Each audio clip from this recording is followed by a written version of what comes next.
Hello and welcome back to another podcast and video from Fantasy Football Scout about Euro 2024. My name is Ed, your host. You can follow me on Twitter, X, whatever you want to call it, @_FantasyEd. Please do like and subscribe to the stream if you're playing Euro 2024 Fantasy and if you enjoy the content. Now, what we're doing today is not long left until the deadline. It's 5 things you've got to know and got to be clear on before you finalise your draft and click save and then walk away. Okay? 5 things you've got to check that you've got right. Absolutely essential things, okay? Absolutely 101 UEFA fantasy rules. 5 of them here. And we're going to go through them and we're going to check our teams together and make sure we've done it properly. I'm also going to be telling you about an incredible competition that FANTEAM are running, completely free entry, £2,000 prize pool. There's a link below that you can sign up for, but I'm going to tell you about that, so watch out for that as well. So let's get going. What are these 5 essential things that we've got to be checking on our teams? You know, when we look at our teams, are they ready to go? 5 things to check. Let's have a look at them now. So here's my first essential rule, something you've got to check you're doing correctly in this game, is picking a full 15.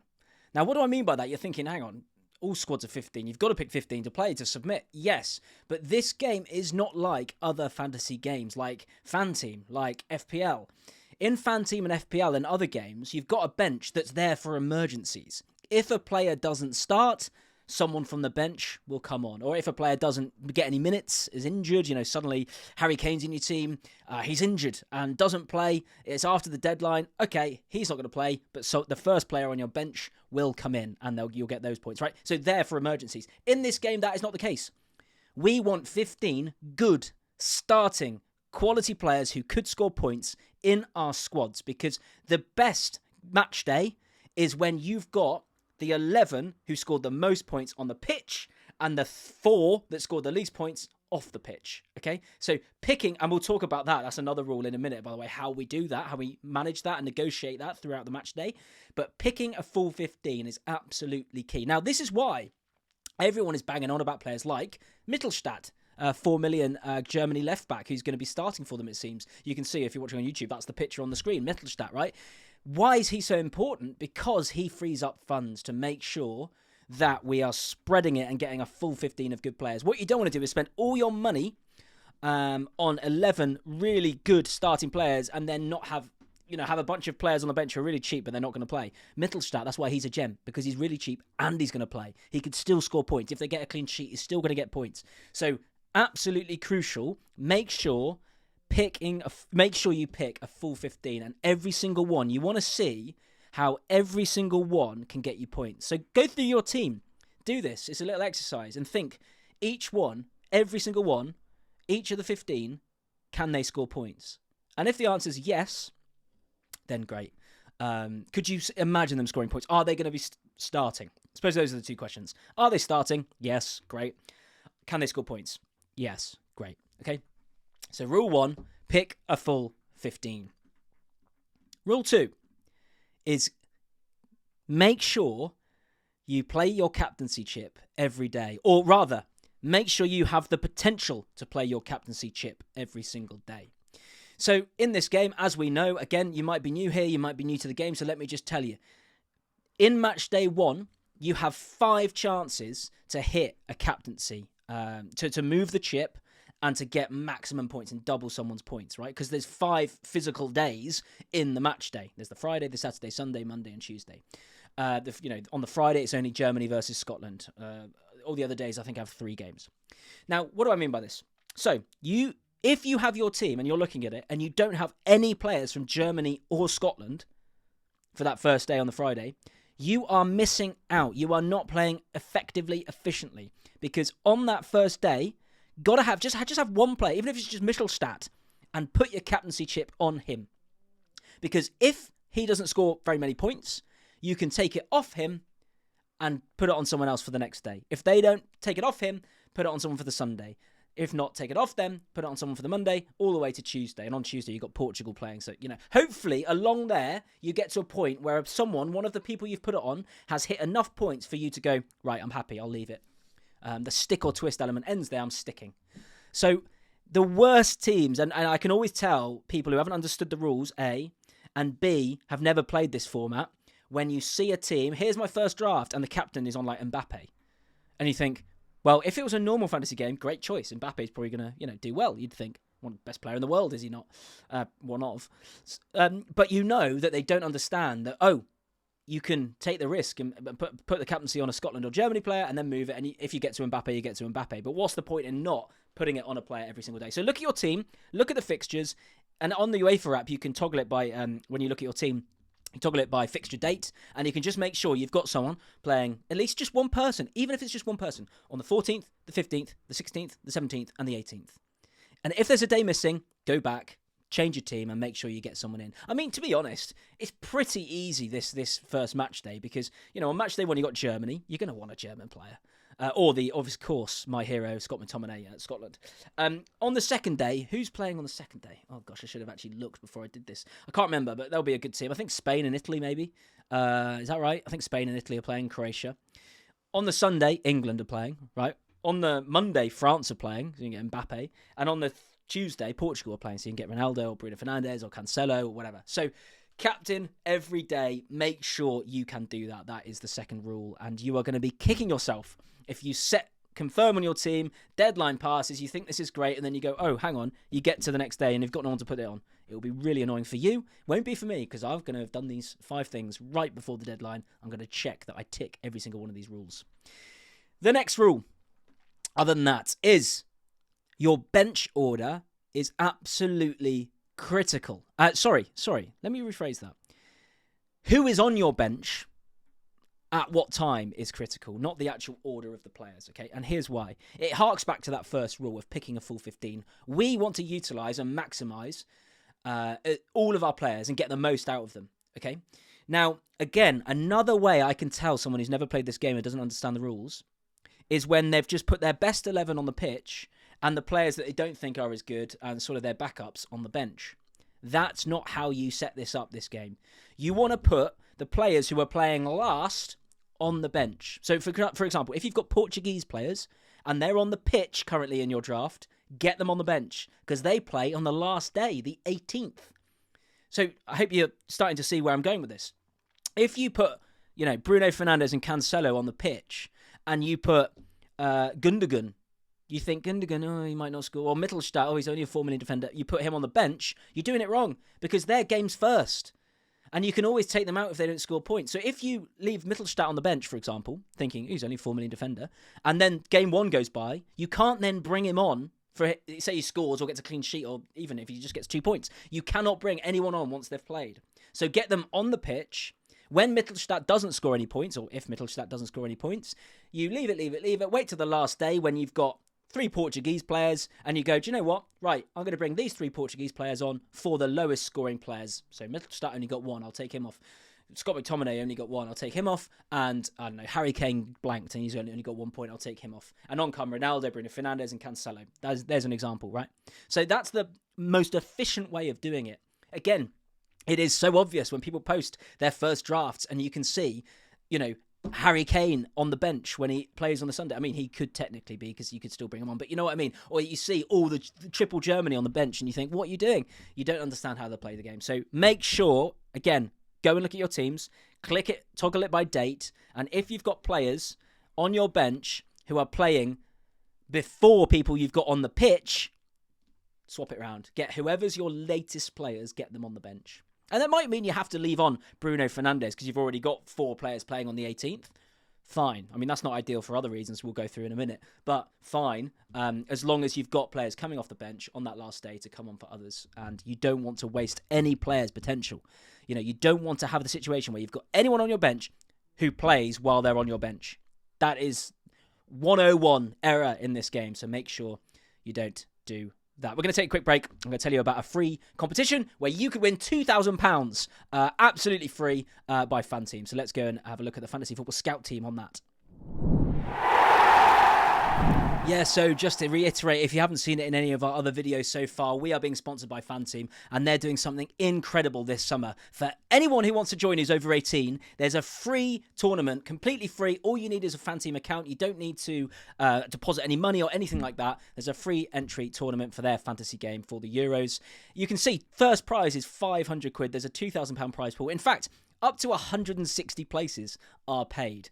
So it's incredible. There's a link in the description below. Do click it and go and enter. All you need is, it's exclusive to us and a few people on Twitter. So all you need is the password. It'll ask you for your password, and it's Pundits2024. So if you're listening on podcast, that's Pundits2024. The link will be in the description there as well. I thought I'd just show you the Fantasy Football Scout team and how that's coming along. Now, here's the thing. If you beat the Fantasy Football Scout team, then you get another prize.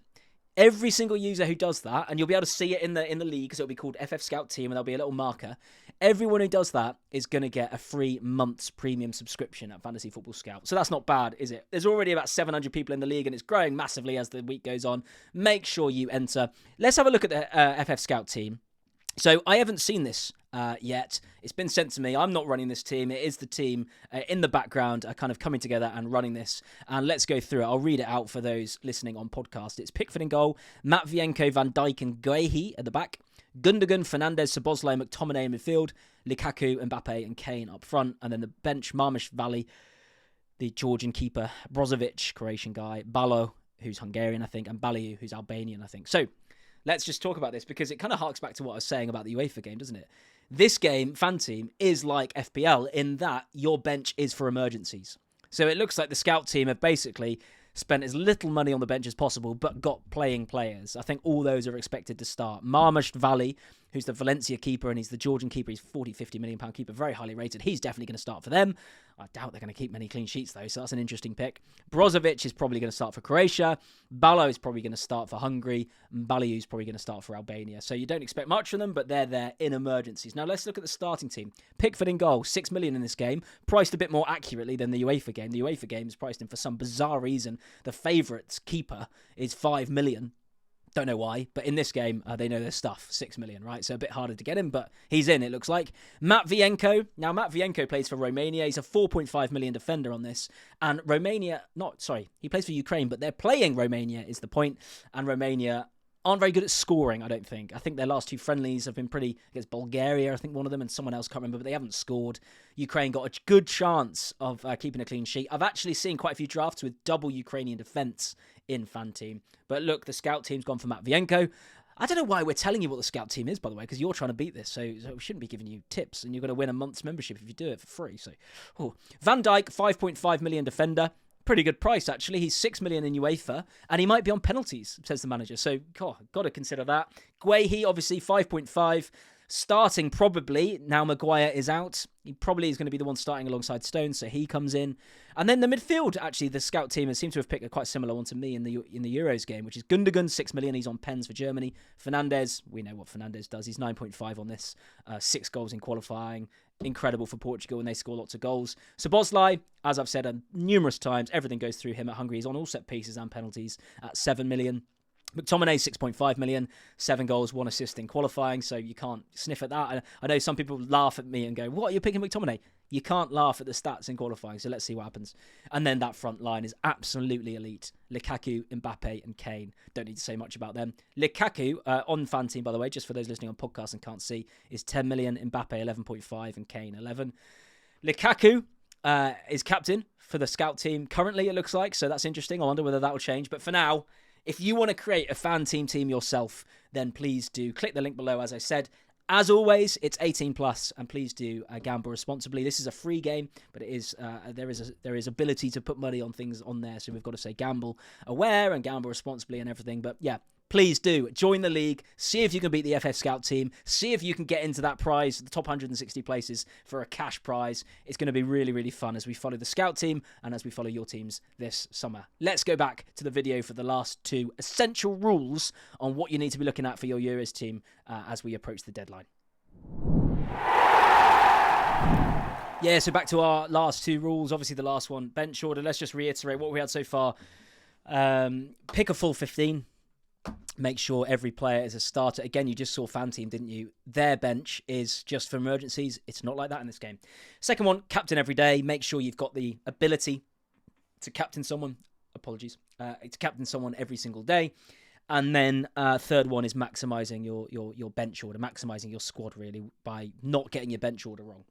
Now, the next one we're going to be looking at, the 4th rule, is take risks early on. This is more of a tip than a rule, really. It's not as essential as the others. The others are you're playing the game wrong, essentially, if you don't do it.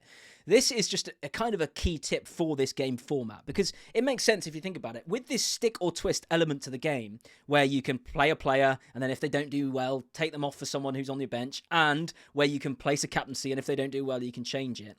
It is a really good, fun thing about this game that you can take massive risks early on with your captaincy and with your punts on players, right? So, for example, in match day 1, we have 5 chances to hit a captaincy. And when you know that on day 3 of that, you've got Kane, day 4, you've got Mbappe, and day 5, you might have Bruno Fernandes. For the first 2 days, really, which are a bit less obvious on captaincy, aren't they? I mean, some people I've seen are captaining Havertz for the Germany game. Some people are captaining, I don't know who they're going to captain the second day, a Spanish or Italian player. I think they're playing on the second day. I don't know, but it's a bit less obvious. You can take a big risk. Don't just do what everyone else is doing. Don't just captain Havertz. Now, if he scores a hat-trick, fine, we've probably missed out. But we've still got Mbappe, Kane and Ronaldo who could score a hat-trick, right? So do something different. Captain McTominay. There you go. I know I've said this before, and I know you're probably laughing at home. You're not going to do it. But Captain McTominay, why not? If he does score 2 goals, you're laughing, right? You're absolutely laughing, and you can sit back having nailed a captaincy as everyone else scrambles around trying to get one. Captain Mittelstadt. If they get a clean sheet, I tweeted this the other day, if they get a clean sheet and a 1-0 win and he scores, absolute haul, and he gets player of the match. Remember, 3 points to the man of the match in this tournament that UEFA decide. Bonus afterwards. There's no bonus point system like FPL. You get 3 points for man of the match. So there's all these routes to points. Do something different, because the scale of risk kind of changes as you go throughout the tournament. And at the other end of the spectrum, what I'd say is if you've got people coming in for the last day, make sure they're not risky punts. And I say this to people who've got, and currently, I've just changed this actually, but the most recent draft I put out on YouTube, I did this and then I realised, I don't want to do that. But if you've got players like Arda Güler, 6 million, Turkey, or Kvaratskhelia, 7 million, Georgia, both of them play on the last day. And the implications of that are, if you bring them on the last day, which you will bring them in for someone who hasn't done very well, you're then stuck with whatever they get. There's no option to change that, right? And sure, Arda Güler and Kvaratskhelia are good players, but they don't play for the best teams. I mean, Turkey obviously better than Georgia, but, basically the point being, the further you get to the end of the match day, the more nailed on you want your picks to be. A Bruno Fernandes is fine coming on the last day. Of course it is. A Ronaldo, fine. A Cancelo, fine. Portugal, come on. That's not a risky pick. But a Güler, a Kvaratskhelia, these outside picks, if they were playing on the second day or the first day, sure, go for it, because you can always take them out, whatever. But on the last day, to bring them in, you end up thinking, And if you've already got Portugal as well, what? You're going to leave your score for the match day up to 5 players playing on the last day. Güler, Kvaratskhelia, Cancelo, Ronaldo and Bruno Fernandes. What if it goes wrong? You're stuck. There's no opportunity to change it, right? So there's a sliding scale of risk. Be risky at the start, be way less risky near the end. And kind of it scales down from there. Now, again, it's just a tip, because you could bring in 3 Portugal and Güler and he gets a hat-trick, and Kvaratskhelia and he gets a hat-trick. But I'd say that would be pretty lucky. But by all means, go for it. It's just, this is my thing. Take risks early on. When I see the Scotland-Germany lineups, if there's a shock, because remember, we'll see that before the deadline. We'll see it an hour before the deadline. It's not like Premier League, FPL, where the deadline's an hour and a half before kickoff. The deadline in this game, if this is clear, is kickoff of the match. So we'll see the lineups. If there's a shock in the Germany lineup, and there's a bizarre player playing who you think, what? He's come from left field. I'm going to get him. I'm going to get him.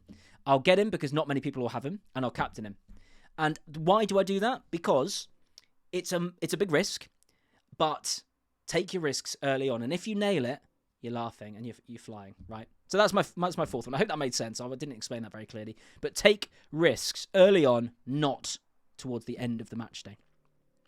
And the final rule, what have we got here? It's a bit of a kind of boring one, really, but it is, make sure when you've picked your first team and when you're about to click, confirm or whatever, leave it for the deadline to come, make sure you've decided your chip strategy. Now, if you're thinking, what the heck is a chip strategy? Go back and watch my other video on chip strategy on this same channel. It's a big part of this game. Essentially, you get 2 chips, a wildcard and a limitless.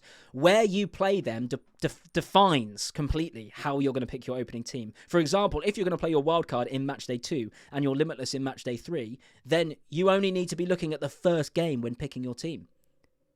Because you're going to get a wildcard in matchday 2, so that'll be a completely different team. And then a limitless in matchday 3, so that'll be a completely different team. And then you get everyone gets a wildcard between the group stages and the knockouts, so you'll get a completely different team for the round of 16. So there's no point picking a team that's kind of thinking of all 3 fixtures of the group stage and then playing chips in the group stage. You see what I mean? So once you've decided what it is, and I'm leaning towards definitely keeping a wild card for the knockouts, by the way, in case there's chaos in the round of 16 and big teams get knocked out. If you haven't got a chip at that point, you're a bit stuffed. If France, England, and Portugal get knocked out in the round of 16, and you're there with 10 players knocked out, 9 players knocked out, you're gonna be in trouble. So I'm definitely keeping my wild card. The only question for me at the moment is, where do I play my limitless? Quarterfinals. Matchday 3, matchday 2, none of them are that appealing, so I'm still flitting between those. But anyway, those are my 5 tips. Pick a full playing squad. Captain every day. Maximise your bench chances by putting the right people on the bench at the right time.